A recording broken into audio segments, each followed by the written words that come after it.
Welcome to The Lock Shop with Nielson and Hustler, powered by COOLBET Canada.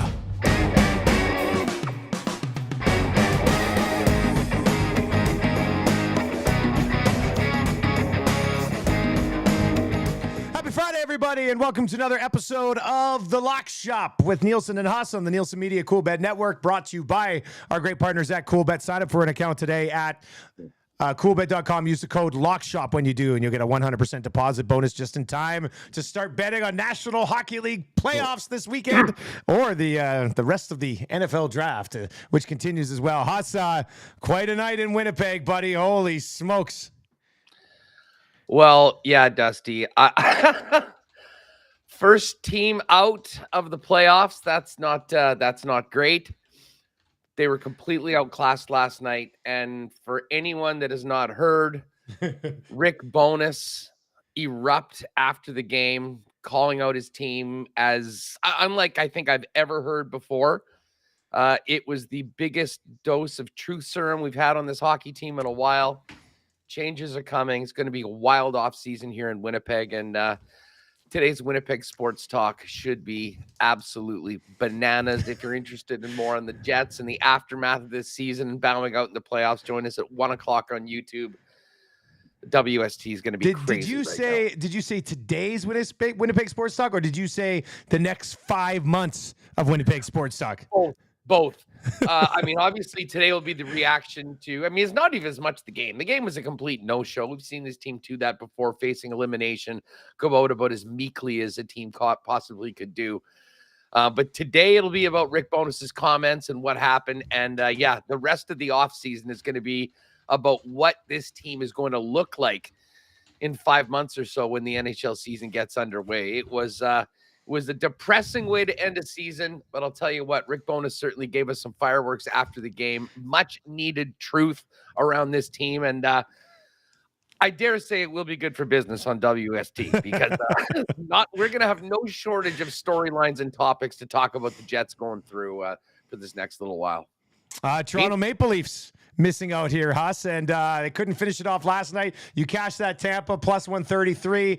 Our live series bets on Tampa plus 900 to come back. Feeling pretty good right now, as well as the pressure's about to get cranked up a notch here, buddy. Yeah, you know what? I'll be honest. I was really focused in on the NFL draft last night, and had a few nice picks. We got that Anthony Richardson in the first 5 picks to go.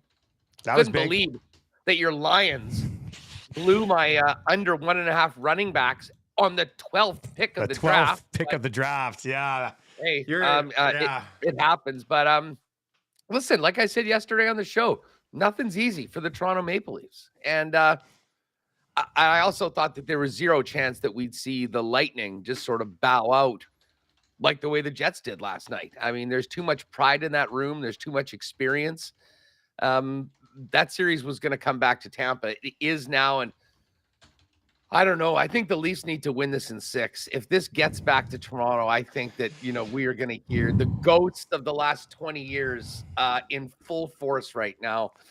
So we'll see what happens on the weekend. And meanwhile, in Edmonton, your own media sabotaging the team right now. You had to bring that up. Eh? Edmonton is. I've had a good laugh about it. Yeah, it's I recorded an oil stream in 5 today that might never see the light of day. Like, I came home and just went off for about 8 minutes. Just like, my story with a lot of these. Like, it was just like a vent session for me. And I went back and listened to it. I was like, I probably shouldn't put this up.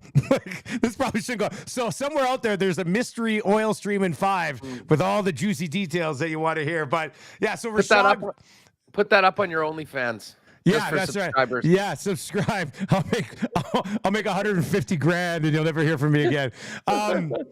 So yeah, Rashad tweets out a video of McDavid kind of stretching his leg, and if you want a really good laugh, just go look at the replies to this Rashad tweet. There's like 350 of them, and people are like, "Why would you do this? Why are you hurting the Oilers when the Kings take out McDavid's leg? It's on you." Like, it was fascinating, but this is what happens in this market when in the middle of a playoff series, the NHL gives you 3 days off. We eat ourselves here in Edmonton, and that's what's That's what's happening right now. Big Maple on the YouTube chat says, Rashog the Rascal. We did 10 Tales of the North names for Rashog today after this. It was real fun. We had a lot of fun today. But that's where we're at here, us. We need the puck to drop on this Oilers game. And just for everybody watching, I will throw up an exclusive over in COOLBET Saturday morning for the Oilers game Saturday night. But yeah, and then the NFL draft last night. I mean, it was fun to watch the Lions. They trade down and then they draft. I was stunned. I was sitting there stunned. They'd signed Montgomery to play with Swift this year. They used the 12th overall pick on a running back who I like. I always get excited when my team drafts offensive players, but I'm like, what are we doing? Well, if you've seen the clips, they were very fired up in the Lions. They were loving it. Yeah. I mean, that was I know they said they might run him in the slot a little bit and stuff, so maybe that's how they use him. But still seems crazy. Dan Campbell picked that linebacker, Jack Campbell, just because of his name. That's right. Somebody texted in my show today and said they should have taken Stuart Skinner. Yeah, which is pretty good. All right, so let's dive into tonight here in the. Go ahead, Hess. Speaking of exclusives, we got that one last night, and for anyone. I'll be honest, I was so locked in on just trying to see if the Jets could muster anything up in that final third period. I wasn't as much thinking about the exclusives, but we did have the first two. We went 3 totals yesterday. We had the under 5.5 in that Jets Vegas game, and the Jets pulled the goalie with 8 minutes left in the third period and left him out. So it was absolutely bananas. The Jets end up scoring. Vegas didn't really even try to score the empty netter. They were more than happy to go through it. So we did get the one bright side of the Jets bowing it the way they did was the fact that under came through, and we did hit another Lock Shop exclusive. So we'll cook another one up for you, folks. You can check it up. It should be there in the next little while up at COOLBET in the exclusive sections, and we'll fill you in on what that is going to be as we go through these picks. You can kind of get a read on a good chunk of it here, as we're both on Carolina, we're both on Boston, and then we're actually going to go head-to-head in this Dallas-Minnesota game, Huss. But Carolina, money line, minus 101 here, obviously on the road in a game 6. And then Boston, do they finally put Florida out of their misery here, Huss? I was stunned that the Carolina money line is basically at even money right now, and they're an underdog. I thought maybe they would be. If anything, I thought these things would be reversed a little bit.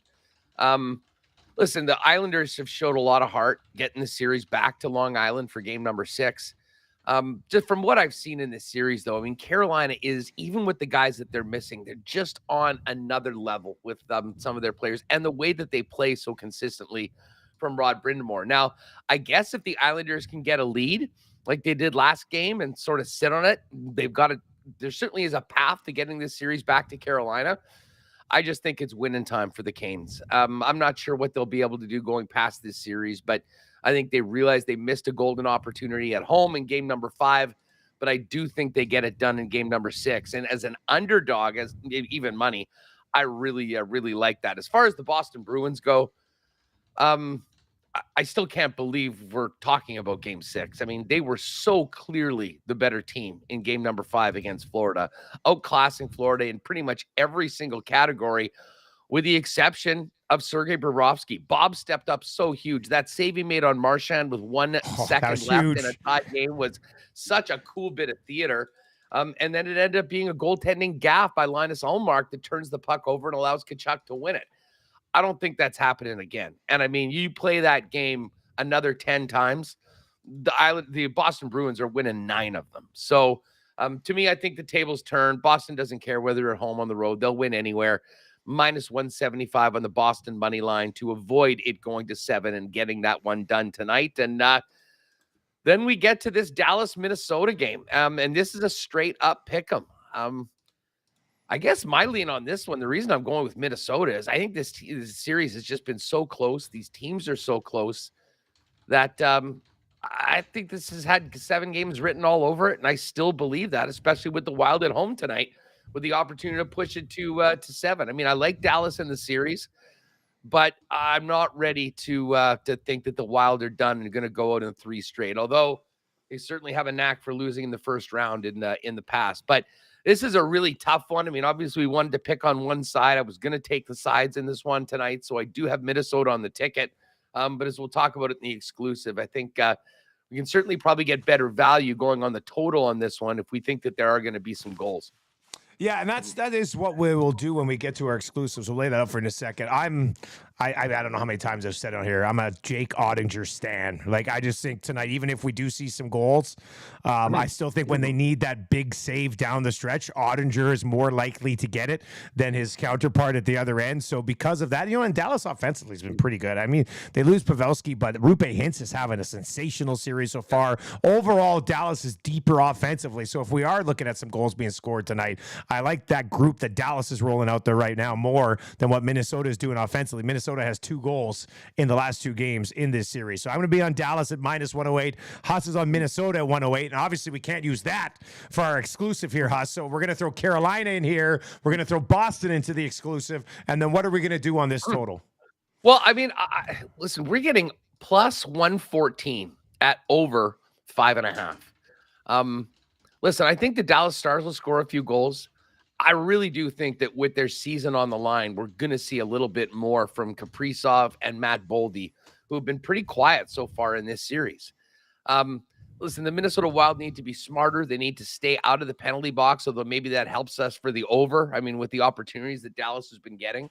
But I do think Minnesota, as great as Jake Ottinger is, has a few goals in him tonight. So you watch yourself. Ottinger allows nothing, Huss. Yeah. Well, hey, listen, I mean, I had that in the back. It's pretty hard to back that up. I mean, they shut them out last game. I'm just kind of thinking that, chances are they get back on the board with a few. And as I said, listen, I like Minnesota to win this game. If Dallas wins, it wouldn't shock me at all. But I think if they're going to do that, they're going to need to score a few themselves, because I don't see this game being another sort of a 2-1 game. And if it does get to 2-2, we've got a 3-2 game. I think that empty netter is very much alive. Although, man, there's been some long periods of time with empty nets, with the over in the hanging in the balance. Oh yeah, where it hasn't gone in last night. But I mean, +114 on the over, it puts this number really nice. I mean, we've got a pretty chalky money line favorite with Boston. But we've got Carolina at basically even money. You put in the over 5.5 in this game at +114.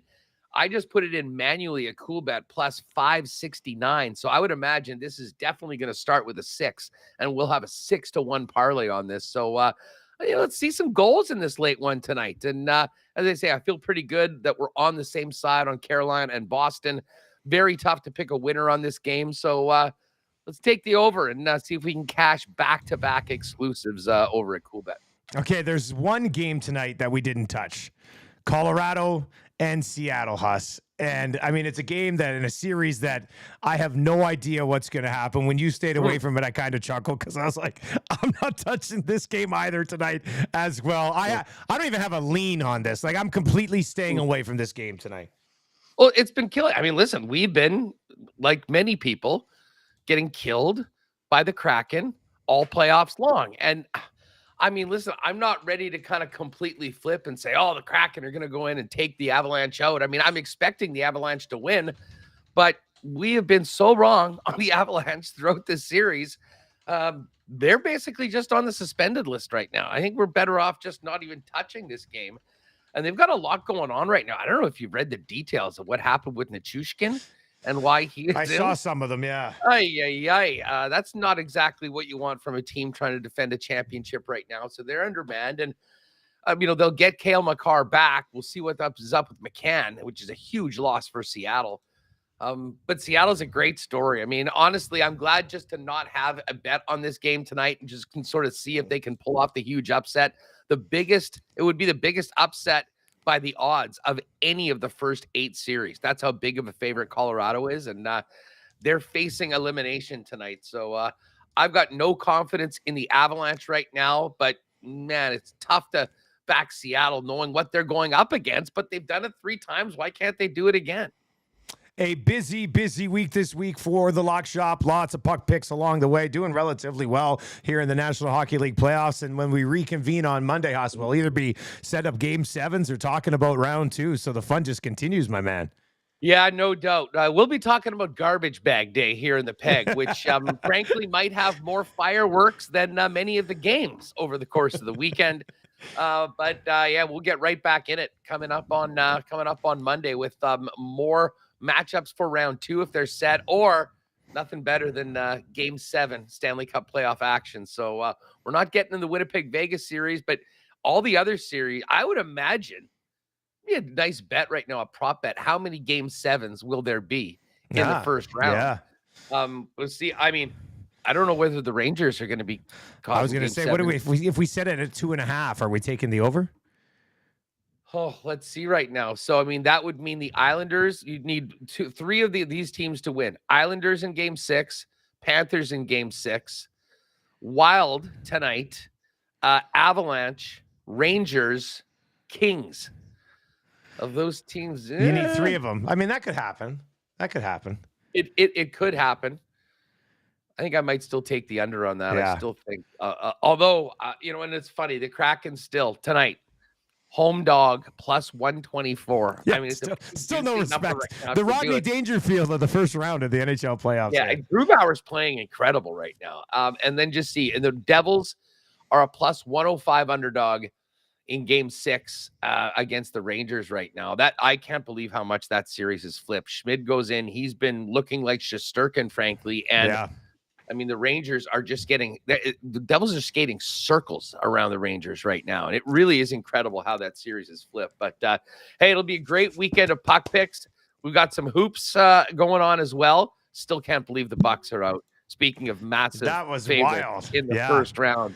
My God, the Heat were up. The Heat were up 3-1 in that series, and I think they were still like a 10.5 point dog in Game 5. Right? Like it was rather remarkable. What's that Lakers number tonight? Lakers are 4.5 point favorites tonight.